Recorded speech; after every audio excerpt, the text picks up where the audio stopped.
welcome to another episode of Love the Human, Hate the Behavior on my Clearing the Fog podcast. I'm Melanie Schaefermeyer, your host, and today we are talking about lack of empathy. And I found some really interesting things that I wanted to share with you. And those are based in recent research and findings inside of neuroscience.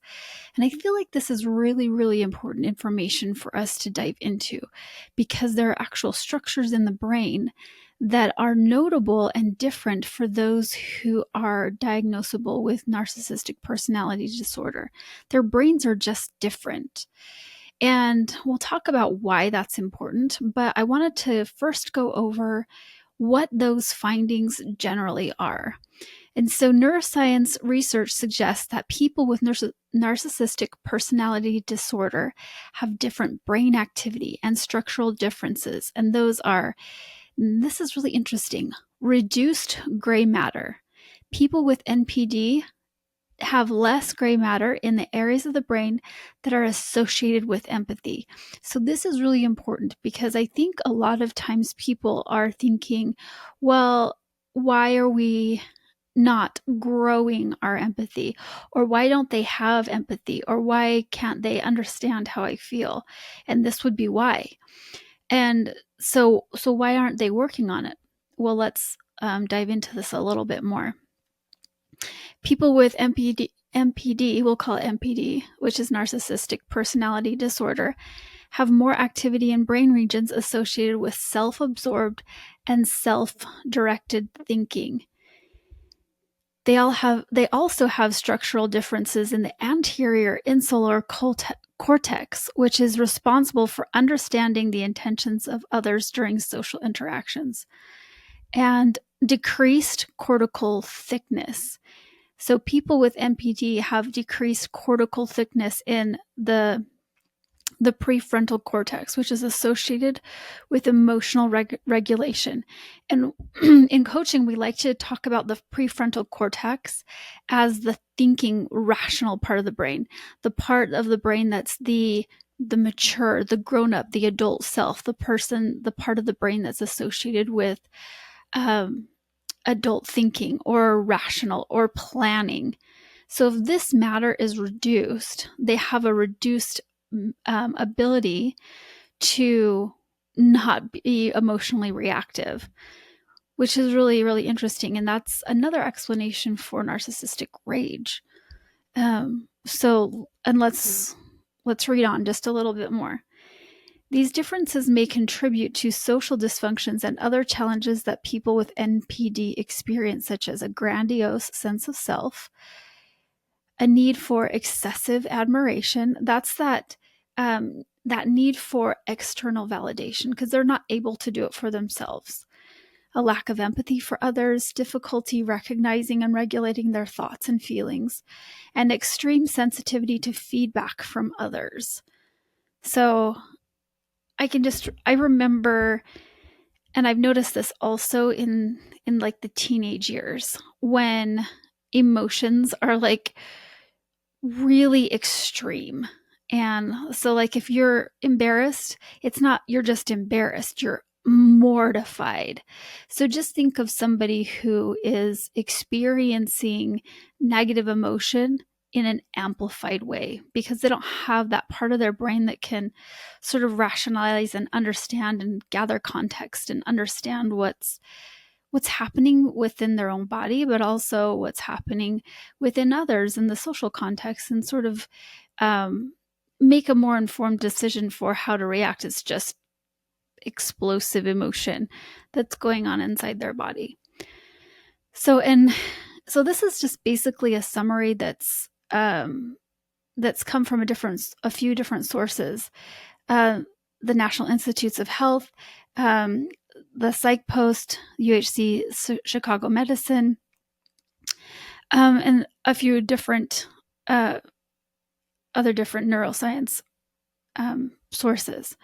So, and I got to thinking, when I think about how the brain is structured different than a person who has normal gray matter associated with empathy. Somebody who has a developed and ongoing developed prefrontal cortex that can mature and access rational thinking and pre-planning and appropriate reactionary behaviors.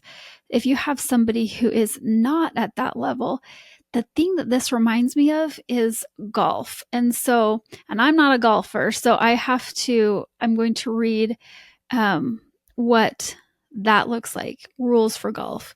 So what I think of is the handicaps that are associated in golf. And I'm just going to go over these because maybe you're not a golfer either. But I want to make a point, and I'm going to draw a comparison here.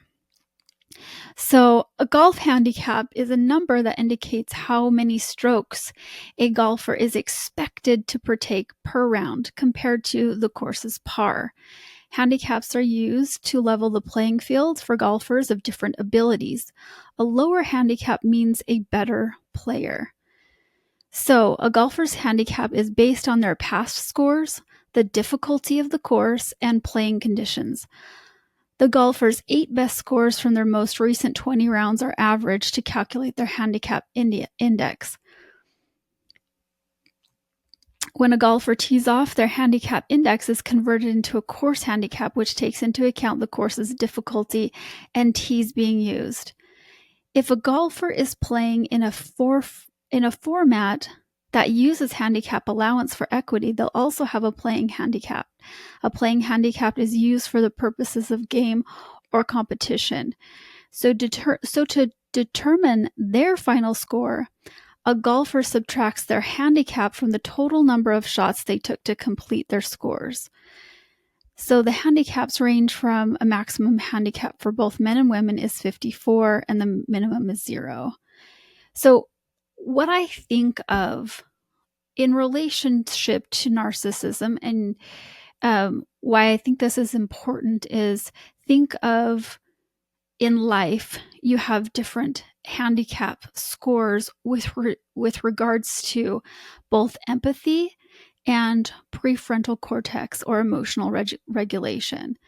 So it's that gray matter that says this person will probably take way more strokes at trying to get a social situation, and they still may not be able to put a hole in one. They still may not be able to sink their ball unless they're really, really close, which, according to their grandiose sense of self, the more that they have to try, the more difficult a course is, the grandiose sense of self is going to be threatened. And so the internal stressors that they experience would heighten their emotional outbursts and the narcissistic rage that sometimes we experience or we've come in contact with.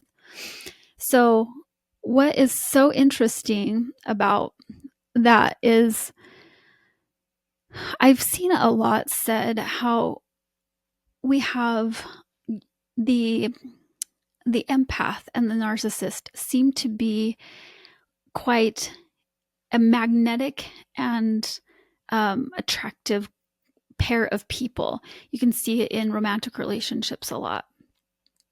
And a lot of times I get this sense from the community at large is that the empath is often overused, manipulated. The empath is a victim of the narcissist behavior. But I kind of want to turn that on its head, because the empath has a superpower that the narcissist will never have. And that is the ability to sense and regulate emotion, to sense what another person is feeling, not only what they're feeling, but what the empath is feeling inside their own body.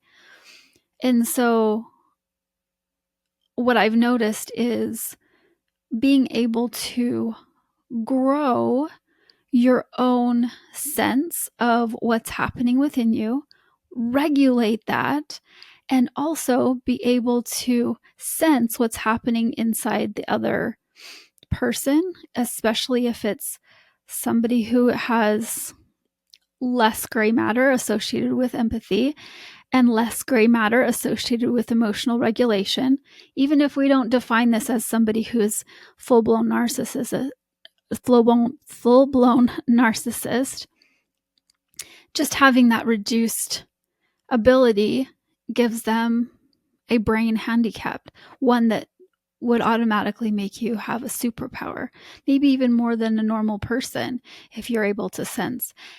But your ability to play your game will be imperative. And I think being able to control your emotion, to understand when you are in a situation where they think that they're manipulating you, but you're allowing it.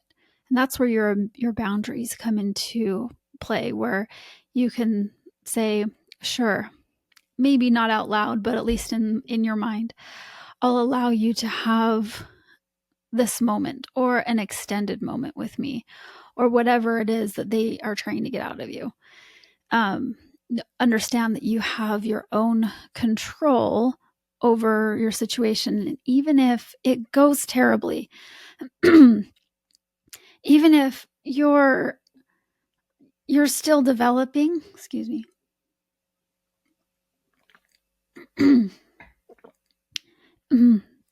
even if you're still developing your own prefrontal cortex and your own emotional regulation, you still are at least 1 or 2 or maybe 10 steps ahead of somebody who isn't, and who are less likely to develop their gray matter, or less likely to increase their abilities to emotionally regulate. And this is where it's really important to talk about the reactive abuse that can happen in narcissistic personality disorder relationships. So a lot of times the narcissist will be looking for external validation. They'll be manipulating. They'll be lying. They'll lie even to themselves. And I think a lot of times we will look down our nose at those sorts of people and those sorts of behaviors because that's less than, that's not godly, that's not godlike, that's not highest self. And you're right. But what it is an opportunity for you to grow your sense of highest self and your godlike behaviors and your godlike attributes, and make sure that your reactive abuse is not showing up in those situations, because I think a lot of emotional energy is spent in trying to get them to behave in a certain way or respond in a certain way, or feel you or understand or behave better next time. And the more you try, a lot of times they just are not going to get it. And sometimes it's that the more you try, the louder you get. And that's when you start to edge on your own reactive abuse, whatever form that may be. So this is where it's important for you to understand, hey, you might be playing with somebody who has a handicap. Make sure that you're playing your best game. And that's the key here. Always make sure you are playing your best game. Because sometimes in golf and in life with narcissism, the way that a narcissist will work is if they'll do well if they play well for them, but they're never going to increase their handicap score, or I guess lower their handicap score. So the best way that they win is by making you play worse, so that your own handicap score, that you're off inside of your game. So the way that you win is making sure that you play your best game. Make sure that you are on the course, that you are practicing your shots, that you're practicing your swings, that you're knowing the layout of your course and the land and what the wind shear looks like. So how does that compare with everyday situations? So an easy course might be day-to-day activities. They might be really good at routines and getting up and making sure they're showered and picking up after themselves, and they might not even be that great, but they have certain routines and habits that they're great at. But a harder course for a narcissist might be social gatherings or holiday events or family traditions, things that they're just not going to be able to navigate super well. That would be a harder course, I think, for a narcissist. But you as an empath can, and just know that you're bringing that person along with you. And remember, the whole premise of this podcast is, how do we deal with the narcissists and the other maladaptive behaviors that are displayed in our loved ones? So this podcast isn't about just get rid of them. Let's not invite them ever. Let's not have a relationship with them. This podcast is all about, if we choose to keep these people in our lives, if we continue to have active relationships with people who have NPD, or even if they don't have full-blown NPD, that they have a reduced gray matter in any of those areas of their brain with regards to empathy and emotional regulation, then how do we deal with it? That's the question that we're trying to answer. So everyday situations might face tension if they're overtired, or if yesterday didn't go as well, or maybe you're having an off day and they don't know how to deal with that. But again, the harder situations would be tradition or holiday events or social gatherings, that their inability to emotionally regulate and cope with all of the different balls that are being thrown into their court will be harder for them. And so your ability to help them navigate, but also brush it off when they start to get into ragey situations and not take it personally, and just know that that's them not being able to self-soothe, emotionally regulate, feel empathy, or even if they just show up and they are putting on grand displays of self-importance and they're showing everybody how amazing they are, when you know that for the past week they've been a beast. And so you're seeing something completely different behind closed doors than what they're showing to their social situation that you've brought them to. So this is why it's really important for you to understand that you're playing with somebody who has a reduced ability, one that maybe you're stronger in. So asking yourself this question: what am I expecting this person to do? How do I expect them to show up in this situation that we're in together? How are my expectations shaped by my upbringing, shaped by my culture, shaped by my religious views, shaped by even my own preferences? And how is that putting pressure on a person that may or may not be able to grow into those expectations? Conversely, how can I develop those things within myself so that I'm able to be the strong person in the social situation? I'm able to be strong in the moment where it's tense and so much is required. How do I do that? So, and I know just by saying that, something is coming up for me in my mind. Okay, why do I always have to be the strong one? And you know what? You don't. You have moments where you're going to have reset and downtime, and be able to decompress and regenerate your own social batteries and your ability to show up, because any overstressed individual isn't ever going to show up well. So you don't want to get yourself into a situation where you can't show up as your best self. So being able to be in tune with yourself and your own abilities and your own capacities, and when you need to take a break and when you need to take a reset, is really important. But understand, when you go into those situations, you might have to be the adult in the room, because we refer to those sections of brain: the adult brain, emotional adulthood, and emotional childhood. So the emotional child might be showing up, and you might have to be the emotional adult in the situation, just to manage whatever is in front of you. And if you have a reduced capacity, I want you to give yourself grace.